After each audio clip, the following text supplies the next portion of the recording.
ಶಾಸಕರ ಅಸಮಾಧಾನ ಶಮನಕ್ಕೆ ಕಸರತ್ತಾಗ್ತಾ ಇದೆ. ಇವತ್ತು ಬೆಂಗಳೂರಿಗೆ ಆಗಮಿಸಲಿದ್ದಾರೆ ರಣದೀಪ್ ಸುರ್ಜೇವಾಲಾ. ರಾಜ್ಯಕ್ಕೆ ಸುರ್ಜೇವಾಲಾ ಆಗಮನವಾಗಲಿದೆ. ಶಾಸಕರ ಜೊತೆಯಲ್ಲಿ ಚರ್ಚೆ ಮಾಡಲಿದ್ದಾರೆ. ಪಕ್ಷದ ಹಿರಿಯ ಶಾಸಕರು ನೂತನ ಶಾಸಕರ ಜೊತೆಯಲ್ಲಿ ಚರ್ಚೆ ಮಾಡಲಿದ್ದಾರೆ. 1-to-1 ಚರ್ಚೆಯನ್ನ ನಡೆಸಲಿದ್ದಾರೆ. ಇವತ್ತಿನಿಂದ ಜುಲೈ 2ರವರೆಗೆ ರಾಜ್ಯದಲ್ಲಿ ಠಿಕಾಣಿ ಹೂಡಲಿದ್ದಾರೆ. 40ಕ್ಕೂ ಹೆಚ್ಚು ಶಾಸಕರ ಜೊತೆಯಲ್ಲಿ ಸುರ್ಜೇವಾಲಾ ಇವತ್ತು ಚರ್ಚೆ ಮಾಡಲಿದ್ದಾರೆ. ಒಬ್ಬೊಬ್ಬ ಶಾಸಕರಿಗೆ ತಲಾ 10 ನಿಮಿಷ ಸಮಯವನ್ನ ಕೂಡ ನೀಡಿದ್ದಾರೆ. ತಾವೇ ಖುದ್ದು ಕರೆ ಮಾಡಿ ಶಾಸಕರಿಗೆ ಆಹ್ವಾನವನ್ನ ಕೊಟ್ಟಿದ್ದಾರೆ.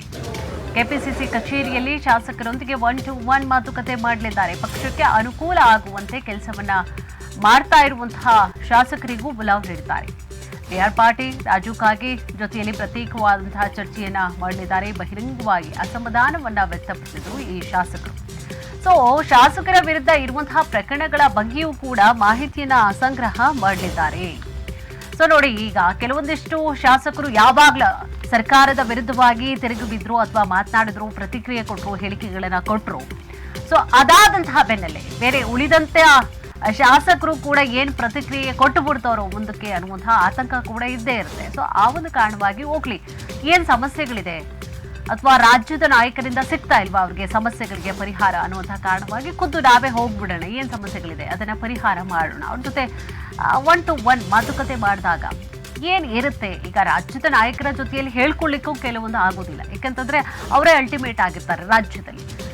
ಅವ್ರಿಗೆ ಹೇಳ್ಕೊಂಡ್ರೆ ಎಲ್ಲಿ ಅವರು ಬಗೆಹರಿಸ್ತಾರಾ ಇಲ್ವಾ ಅನ್ನೋದು ಕೂಡ ಇರುತ್ತೆ. ಅದೇ ರಾಷ್ಟ್ರೀಯ ನಾಯಕರು ಬಂದಾಗ ಅವ್ರ ಬಳಿಯಲ್ಲಿ ಹೇಳ್ಕೊಡುವಂತಹ ಮೂಲಕವಾಗಿ ಅವರ ಸಮಸ್ಯೆಗಳಿಗೂ ಕೂಡ ಪರಿಹಾರವನ್ನು ಅವರು ಕಂಡುಕೊಳ್ಬಹುದಾಗಿರುತ್ತೆ ಅನ್ನುವಂತಹ ಕಾರಣಕ್ಕೋಸ್ಕರ ಡೈರೆಕ್ಟ್ ಆಗಿ ಈಗ ಸುರ್ಜೇವಾಲಾ ಅವರೇ ರಾಜ್ಯಕ್ಕೆ ಇವತ್ತು ಬರ್ತಾ ಇದ್ದಾರೆ. 1-to-1 ಮೀಟಿಂಗ್ ಮಾಡಿದ್ದಾರೆ. ಎಲ್ಲ ಶಾಸಕರಿಗೂ ಕೂಡ ಆಹ್ವಾನ ಕೊಟ್ಟಿದ್ದಾರೆ ಸುರ್ಜೇವಾಲಾ ಅವರು. ಪಕ್ಷದ ಹಿರಿಯ ಶಾಸಕರು ನೂತನ ಶಾಸಕರ ಜೊತೆಯಲ್ಲಿ 1-to-1 ಚರ್ಚೆ ಮಾಡ್ತಾರೆ. ಇವತ್ತು ಜುಲೈ 2ರವರೆಗೆ ರಾಜ್ಯದಲ್ಲಿ ಠಿಕಾಣಿ ಹೂಡಲಿದ್ದಾರೆ. ಇವತ್ತಿನಿಂದ 3 ದಿನಗಳ ಕಾಲ ಇಲ್ಲೇ ಇರ್ತಾರೆ. 40ಕ್ಕೂ ಹೆಚ್ಚು ಶಾಸಕರ ಜೊತೆಯಲ್ಲಿ ಸುರ್ಜೇವಾಲಾ ಅವರು ಇವತ್ತು ಚರ್ಚೆ ಮಾಡ್ತಾರೆ. ಒಬ್ಬೊಬ್ಬ ಶಾಸಕರಿಗೆ ತಲಾ 10 ನಿಮಿಷ ಟೈಮ್ ಕೊಡ್ತಾರೆ. ತಾವೇ ಖುದ್ದು ಕರೆ ಮಾಡಿ ನೋಡಿ ಶಾಸಕರಿಗೆ ಆಹ್ವಾನವನ್ನ ಕೂಡ ಕೊಟ್ಟಿದ್ದಾರೆ. ಕೆಪಿಸಿಸಿ ಕಚೇರಿಯಲ್ಲಿ ಶಾಸಕರೊಂದಿಗೆ 1-to-1 ಮಾತುಕತೆ ಮಾಡ್ತಾರೆ. ಪಕ್ಷಕ್ಕೆ ಅನುಕೂಲ ಆಗುವಂತೆ ಕೆಲಸವನ್ನ ಮಾಡ್ತಾ ಇರುವಂತಹ ಶಾಸಕರಿಗೂ ಕೂಡ ಅವರು ಕರೆದಿದ್ದಾರೆ. ಕೆ.ಆರ್. ಪಾಟೀಲ್, ರಾಜು ಕಾಗೆ ಜೊತೆಯಲ್ಲಿ ಪ್ರತ್ಯೇಕವಾದಂತಹ ಚರ್ಚೆ ಮಾಡಿದ್ದಾರೆ. ಬಹಿರಂಗವಾಗಿ ಅಸಮಾಧಾನವನ್ನು ವ್ಯಕ್ತಪಡಿಸಿದಂತಹ ಶಾಸಕರು ಅವುಗಳನ್ನು ಕೂಡ ಅವರು ಕರೆದಿದ್ದಾರೆ. ಶಾಸಕರ ವಿರುದ್ಧವಾಗಿ ಇರುವಂತಹ ಪ್ರಕರಣಗಳ ಬಗ್ಗೆಯೂ ಕೂಡ ಅವರು ಮಾಹಿತಿಯನ್ನ ಕೂಡ ಸಂಗ್ರಹ ಮಾಡಿಕೊಂಡಿದ್ದಾರೆ. ಕೈ ಬೇಗುದಿ ಶಮನಕ್ಕೆ ಸುರ್ಜೇವಾಲಾ ಅವರೇ ಖುದ್ದಾಗಿ ನೋಡಿ ಅವರೇ ಎಂಟ್ರಿ ಕೊಡ್ತಾ ಇದ್ದಾರೆ. ಸಮಸ್ಯೆಗಳನ್ನ ಪರಿಹಾರ ಮಾಡುವಂತಹ ನಿಟ್ಟಿನಲ್ಲಿ ಖುದ್ದಾಗಿ ಸುರ್ಜೇವಾಲಾ ಅವರೇ ರಾಜ್ಯಕ್ಕೆ ಇವತ್ತು ಆಗಮಿಸ್ತಾ ಇದ್ದಾರೆ. 3 ದಿನಗಳ ಕಾಲ ಅವರು ಇಲ್ಲಿ ಇರ್ತಾರೆ. ಈಗಾಗಲೇ ಎದ್ದಿರುವಂತಹ ಅಥವಾ ಶಾಸಕರ ಅಸಮಾಧಾನಕ್ಕೆ ಕಾರಣವಾಗಿರುವಂತಹ ಸಮಸ್ಯೆಗಳನ್ನ ಅವರು ಪರಿಹಾರ ಮಾಡುವಂತಹ ನಿಟ್ಟಿನಲ್ಲಿ ಇವತ್ತು ರಾಜ್ಯಕ್ಕೆ ಆಗಮಿಸ್ತಾ ಇದ್ದಾರೆ. 40ಕ್ಕೂ ಹೆಚ್ಚು ಶಾಸಕರಿಗೆ ಸುರ್ಜೇವಾಲಾ ಬುಲಾವ್ ಕೊಟ್ಟಿದ್ದಾರೆ. ಒಬ್ಬೊಬ್ಬ ಶಾಸಕರಿಗೆ ತಲಾ 10 ನಿಮಿಷ ಸಮಯವನ್ನ ನೀಡಿದ್ದಾರೆ. ತಾವೇ ಕರೆ ಮಾಡಿ ಆಹ್ವಾನವನ್ನ ನೀಡಿದ್ದಾರೆ ಸುರ್ಜೇವಾಲಾ. ಸಚಿವರ ಜೊತೆಗೂ ಚರ್ಚೆಯನ್ನ ನಡೆಸಲಿದ್ದಾರೆ. ಕೆಪಿಸಿಸಿ ಕಚೇರಿಯಲ್ಲಿ ಶಾಸಕರೊಂದಿಗೆ ಮಾತುಕತೆ ಮಾಡಲಿದ್ದಾರೆ. ಶಾಸಕರ ಮೇಲಿರುವಂತಹ ಕೇಸ್ ಬಗ್ಗೆಯೂ ಕೂಡ ಮಾಹಿತಿ ಕಲೆ ಹಾಕಲಿದ್ದಾರೆ. ಅನುದಾನ, ಭ್ರಷ್ಟಾಚಾರ ಆರೋಪ, ಬಹಿರಂಗ ಹೇಳಿಕೆ ಏನು ಕೊಟ್ಟಿದ್ದಾರೆ, ಇದು ಎಲ್ಲದರ ಬಗ್ಗೆ ಅವರು ಮಾಹಿತಿಯನ್ನು ಪಡೆದುಕೊಳ್ಳಲಿದ್ದಾರೆ. ಹಲವು ವಿಚಾರಗಳ ಬಗ್ಗೆ ಶಾಸಕರ ಜೊತೆಯಲ್ಲಿ ಚರ್ಚೆ ನಡೆಸಲಿದ್ದಾರೆ. ನೋಡಿ, ಈಗ ಏನು ಆಂತರಿಕ ಕಲಹ ಉಂಟಾಗ್ತಾ ಇದೆ ಅಥವಾ ಸ್ವಪಕ್ಷದ ನಾಯಕರ ವಿರುದ್ಧವಾಗಿ ಕೇಳಿಬಂದಿರುವಂತಹ ಆರೋಪಗಳಿರಬಹುದು, ಇವೆಲ್ಲವನ್ನು ಕೂಡ ಈಗಲೇ ಶಮನ ಮಾಡಬೇಕು ಅನ್ನುವಂತಹ ಕಾರಣಕ್ಕೋಸ್ಕರ ಡೈರೆಕ್ಟ್ ಈಗ ಸುರ್ಜೇವಾಲಾ ಅವರೇ ರಾಜ್ಯಕ್ಕೆ ಆಗಮಿಸ್ತಾ ಇದ್ದಾರೆ. ಜೊತೆಗೆ ಖುದ್ದು ಅವರೇ ನೋಡಿ ಶಾಸಕರಿಗೆ ಕರೆ ಮಾಡಿದ್ದಾರೆ ಅವರು. ಈಗೆಲ್ಲವನ್ನೂ ಕೂಡ ಫೋನ್ನಲ್ಲೇ ಮಾತನಾಡಲಿಕ್ಕಾಗಲ್ಲ. ಬಂದು 1-to-1 ಕೂತ್ಕೊಂಡು ಏನು ಸಮಸ್ಯೆಗಳಿದೆ ಅದನ್ನು ಪರಿಹಾರ ಮಾಡಿಸೋದು ಅದು ಉಚಿತವಾಗಿರುತ್ತೆ ಅನ್ನುವಂತಹ ಕಾರಣ. ಇನ್ನೊಂದು ರಾಜ್ಯದ ನಾಯಕರ ನಡುವೆ ಅಸಮಾಧಾನ ಇದ್ರೆ ಅಕಸ್ಮಾತು ಅವ್ರ ಹತ್ರ ಹೇಳಲಿಕ್ಕಾಗಲ್ಲ ಅಥವಾ ಅವ್ರ ಹತ್ರ ಮುನ್ಸಿರುತ್ತೆ ಅವ್ರಿಗೂ ಕೂಡ. ಆ ಒಂದು ಕಾರಣವಾಗಿ ಏನಾಗುತ್ತೆ, ನಾವೇ ಡೈರೆಕ್ಟ್ ಹೋಗ್ಬಿಡೋಣ, ಏನು ಕೋಪ ಇದೆ, ಏನು ಮುನಿಸಿದೆ, ಯಾರು ಪ್ರತಿಕ್ರಿಯೆ ಕೊಡ್ತಾ ಇಲ್ಲ ಅವ್ರಿಗೆ ಅಥವಾ ಯಾರು ಇವ್ರಿಗೆ ಬೆಂಬಲವಾಗಿ ನಿಂತುಕೊಳ್ತಾ ಇಲ್ಲ, ಇವರು ಕೇಳುವಂತಹ ಪ್ರಶ್ನೆಗಳಿರ್ಬೋದು ಅಥವಾ ಅನುದಾನದ ವಿಚಾರ ಇರ್ಬೋದು.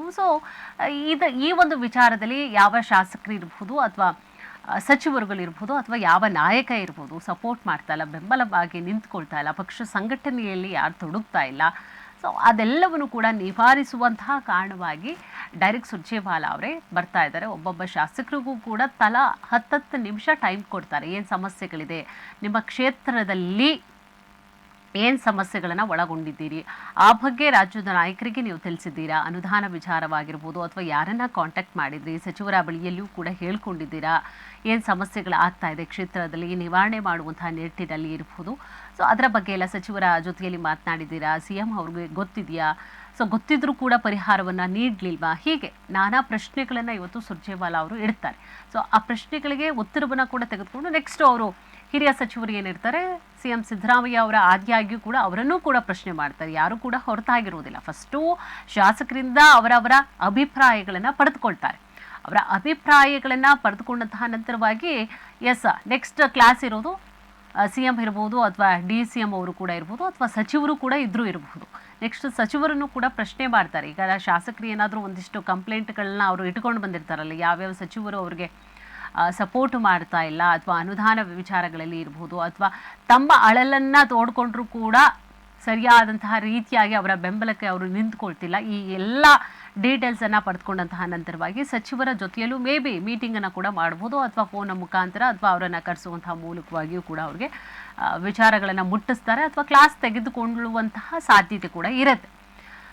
ಇನ್ನು ಶಾಸಕರ ಮೇಲಿರುವಂತಹ ಕೇಸ್ ಬಗ್ಗೆಯೂ ಕೂಡ ಮಾಹಿತಿ ಕಲೆ ಹಾಕಲಿದ್ದಾರೆ. ಜಸ್ಟ್ ಅವರಿಂದ ಮಾಹಿತಿ ಪಡೆದುಕೊಳ್ಳುವಂಥದ್ದಲ್ಲ, ಶಾಸಕರು ಏನು ಮಾಡ್ತಾ ಇದ್ದಾರೆ, ಏನು ಮಾಡ್ತಿಲ್ಲ ಅನ್ನೋದ್ರ ಬಗ್ಗೆಯೂ ಕೂಡ ಅವರು ಮಾಹಿತಿಯನ್ನು ಕಲೆ ಹಾಕಲಿದ್ದಾರೆ. ಅನುದಾನ, ಭ್ರಷ್ಟಾಚಾರ ಆರೋಪ, ಬಹಿರಂಗ ಹೇಳಿಕೆ, ಹಲವು ವಿಚಾರಗಳ ಬಗ್ಗೆ ಶಾಸಕರ ಜೊತೆಯಲ್ಲಿ ಇವತ್ತು ಚರ್ಚೆ ಮಾಡಲಿದ್ದಾರೆ.